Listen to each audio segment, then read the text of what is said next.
How's it? Welcome back. Ready for chapter 21.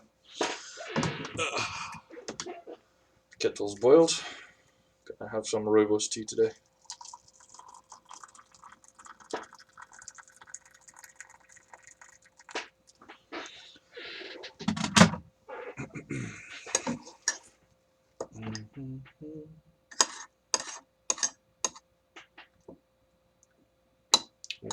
I've got some milk.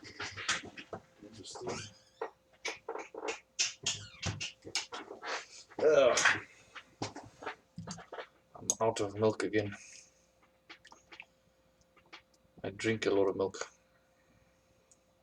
Usually drink like 6 glasses of milk a day. So yeah, I have to keep restocking my stash there. Need to get some more.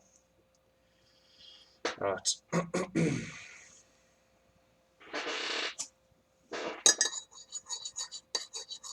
Just have it black with some sugar then.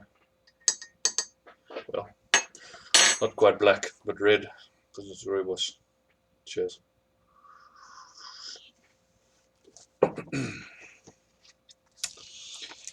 Alright. Chapter 21. Those primates. I'm sitting on a rock overlooking the Victoria Falls. I have my FN across my lap, and I'm keeping an eye out for anything unusual. My 2 sons are busy as usual, picking up insects, pulling up long stems of grass, and so forth. It's wartime in Rhodesia, and we've been through some pretty rough patches. Across the gorge, I can see a sandbagged bunker manned by Zambian soldiers. Just last week, they had shot and killed 2 Canadian girls walking on the Rhodesian side of the Zambezi. There was something about that incident that I couldn't figure out. Both girls were wearing bikinis, the one was red, and it took the Zambian soldiers 3 hours of sniping to kill them. We had soldiers on duty on the bridge at the time, and not one shot was fired in defense of the 2 girls. The following week, all the soldiers were replaced, and one of my friends, who was full of mischief, was put on bridge duty, guarding the bridge that spans the gorge between Rhodesia and Zambia.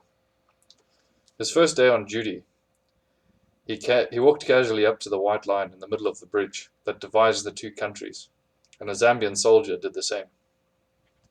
He greeted the Zambian and then shared a cigarette with him. The next day, they did the same thing and chatted a bit. Then my friend gave the Zambian a sweet. The next day, they did the same, and then they started talking about weapons. He asked the Zambian if the AK was any good. The Zambian said that it was. Well, let's have a look then.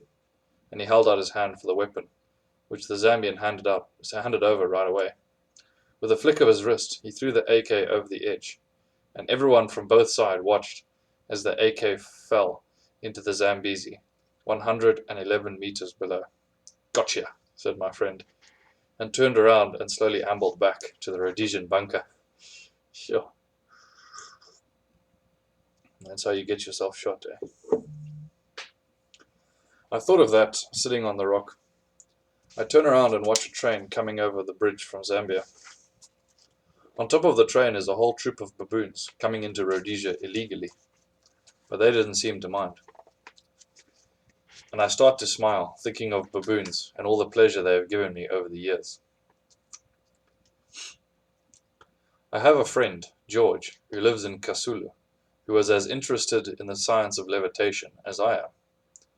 We had both had good success with humans and wanted to try our experiments with animals. He had a pet baboon. He was a big male, and the only people who could get close to him were his master and the ladies. He loved the ladies.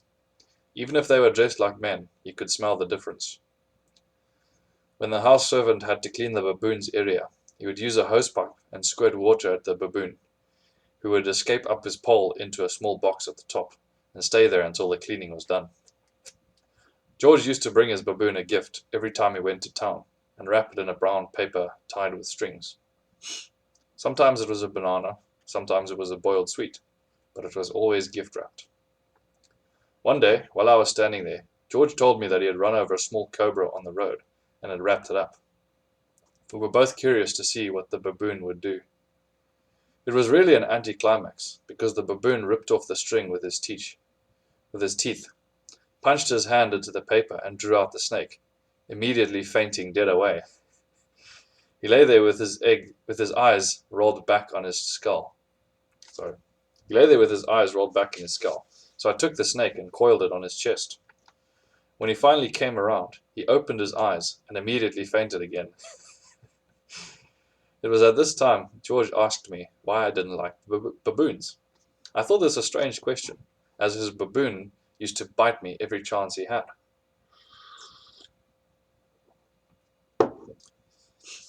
I now have a game ranch in the Matopus range of hills, and have learnt a lot about baboons in the past years.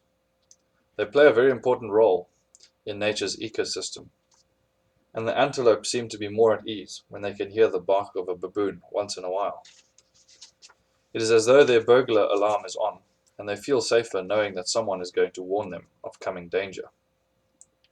When I first bought the farm, it was overrun with baboons. There were no small antelope or game birds.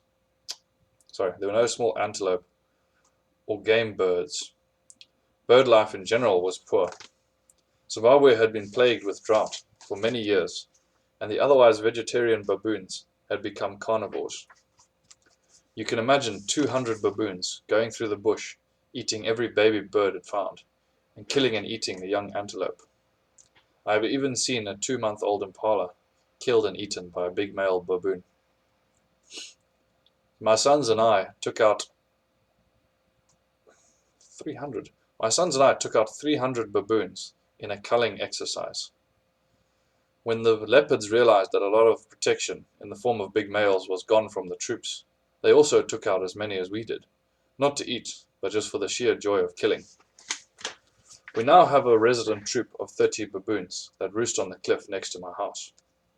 They're a constant source of amusement at sundown every day. The bird life is now abundant, with 3 types of francolin around the house.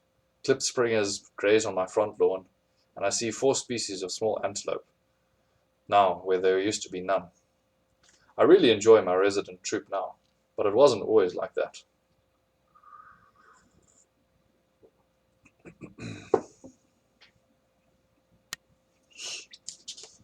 When I was 7, Dad took all of us all the way down from Tanganyika to Victoria Falls in an old 46 Plymouth. There was only one hotel back then, the Victoria Falls Hotel, and from the hotel there was a small railway track that had open-sided trolleys. There were benches on both sides, so that if you were facing landwards on the way down, you would see the river on the return trip. 4 strong, sweaty Lozi tribesmen powered the trolleys, and they had wonderful voices, serenading us the whole trip. It was at this place that Dad bought me my very first packet of biscuits. They were Maori biscuits in the shape of animals. I clutched them tightly in my lap and was entranced with the animals we saw on the way down to the Victoria Falls. I had never seen puku before, and was so engrossed that I didn't even notice the baboon climb onto our trolley. He reached over the side and grabbed the biscuits out of my lap and made off with me in hot pursuit. Needless to say, I didn't get them back, and Dad didn't have enough money to get me another packet. Yeah, in all of the tourist areas, baboons are such a problem.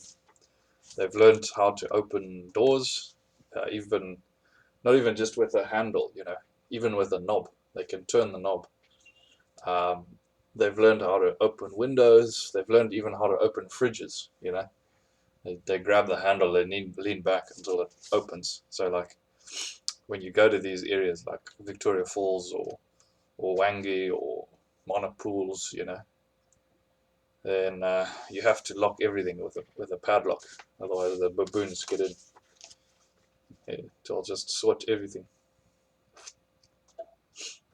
5 years later, I was in the Atai Plains National Parks near Nairobi. Arthur Sparrow and I were in his Land Rover, which had the typical flat dashboard and the louvres above the dash to let air in. On the dash we had some oranges. Upon us entering the park, A hairy friend jumped onto the bonnet of the Land Rover and reached in through the Louvre to steal an orange. I grabbed the hand and pulled it right up to his shoulder, bracing my foot against the dashboard. He didn't like it very much, and to show his great displeasure, he screamed. His tail and other 3 legs were all spinning at high speed in circles. The windscreen was coated with signs of his terror. I let him go after a while, and to show his thanks, he pulled off the windscreen wipers and took them to the top of the nearest acacia. Now Arthur was mad. He was a miner at the Williamson diamond mine and kept a whole lot of interesting things under his seat. He pulled out a brown paper bag and handed it to me, and instructed me to throw out all the caps. I didn't know what caps were, but threw them out onto the ground anyway, and every baboon in sight came running. They each grabbed a shiny cap and took off to the top of the trees. They would try to peel them, examine them carefully, and then they would bite them. To my surprise, there was a great boom, and the baboon would come tumbling down dead. Pretty soon, about 50 baboons were laying on the ground. We sat like 2 naughty boys in the office of the warden of the national parks. He was a short, rotund Englishman with ruddy cheeks and a waxed moustache. We've had so much trouble with these damn baboons, you know. We just haven't known what to do with them. Then you chaps come along, and in one fell swoop, you eliminate the problem and break the law. What a predicament. He sat there twirling one side of his moustache, looking first at Arthur and then at me. I squirmed uncomfortably and decided not to speak at all. Well, sir, Arthur broke the silence, I could leave you another bag of caps for when you have this problem again, if you like. Jolly good idea. And you two are banned from this park for 1 year. That does it then. He stood up and shook hands with both of us, and then came out to the Land Rover to collect the other bag of caps. On the way back to Nairobi, Arthur had this funny smile on his face. I had one too, but it was because I had finally gotten some sweet revenge on the baboon that had stolen my pack of biscuits at the Victoria Falls 5 years ago.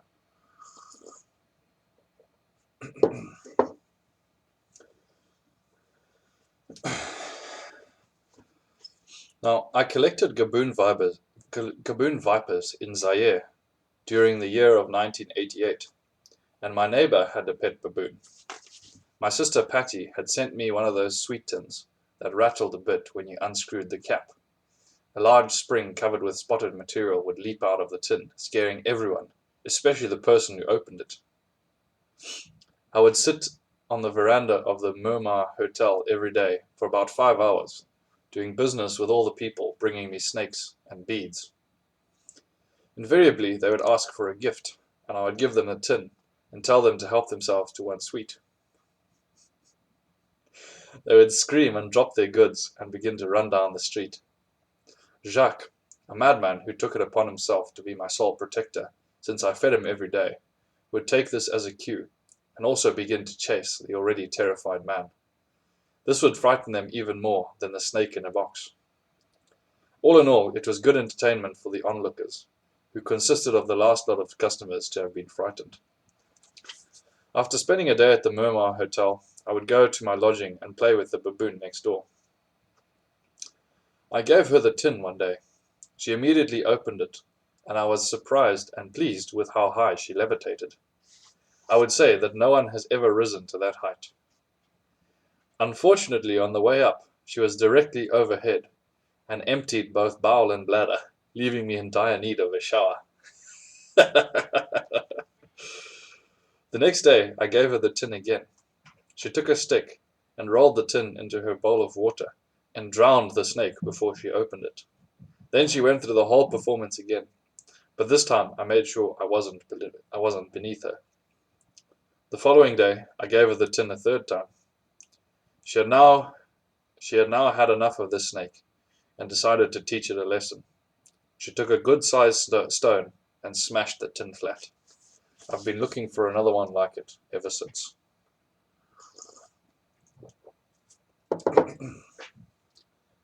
I noticed some commotion over on the Rhodesian side of the bridge. From where I'm sitting with my boys, I can see customs and immigration are all out throwing sticks and stones at the baboons on top of the train. No doubt they had not shown their passports on entry. The baboons are all hanging on the side away from the throwers.